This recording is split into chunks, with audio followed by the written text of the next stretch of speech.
the reason, I would want to live in London, if I would do it again if it were possible, is the theater. I grew up in the theater. I spent my first half of my professional life on stage and directing theater. And the theater in London is just the best in the world. New York is fine. I'm sure Paris is fine, but it's just, there's virtually no comparison. When I go to plays in New York, this is really pet peevish, but it's a fact.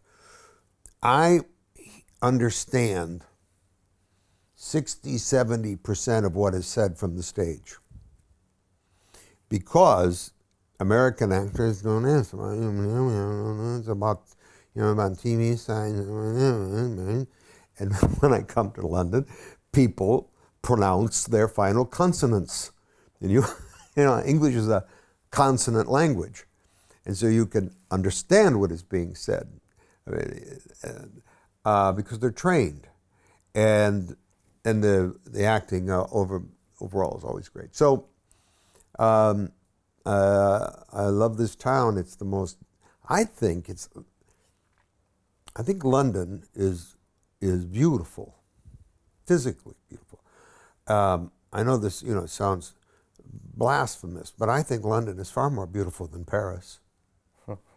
Paris is repetitious.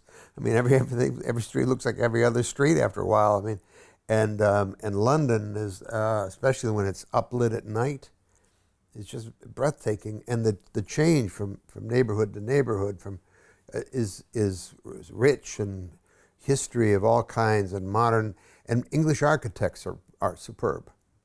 And the new buildings are beautiful. So I have a laundry list of reasons why, if I could, I would live here. Maybe we'll speak to your wife and get you over here half a year. Do you think the history of theater here produces different kinds of actors then when it comes to it used to, but it's not true anymore.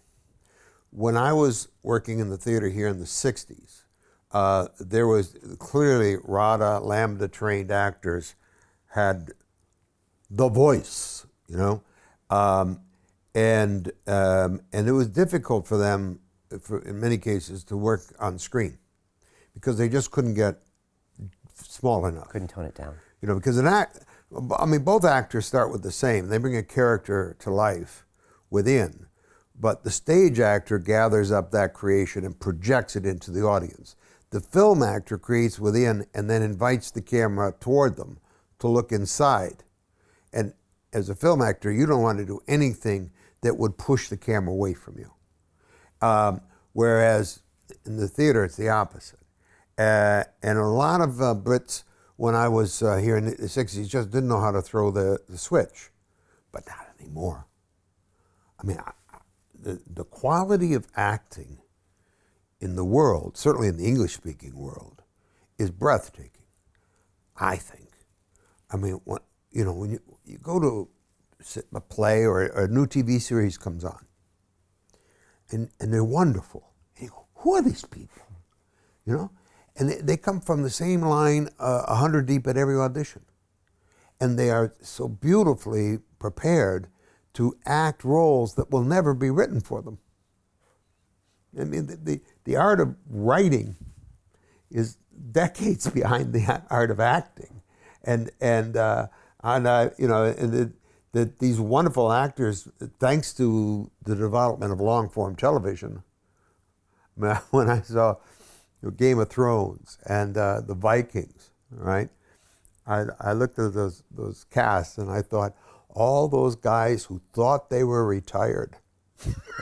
Yeah. Right? All those old men, veterans of the stage, are now, playing all these wonderful characters in these series. Continue watching this fascinating conversation for free by clicking on the link below to visit our website, learn from the best minds in the world, and connect with a community of passionate people building the best versions of themselves. Just click on the link below, and I'll see you on the inside.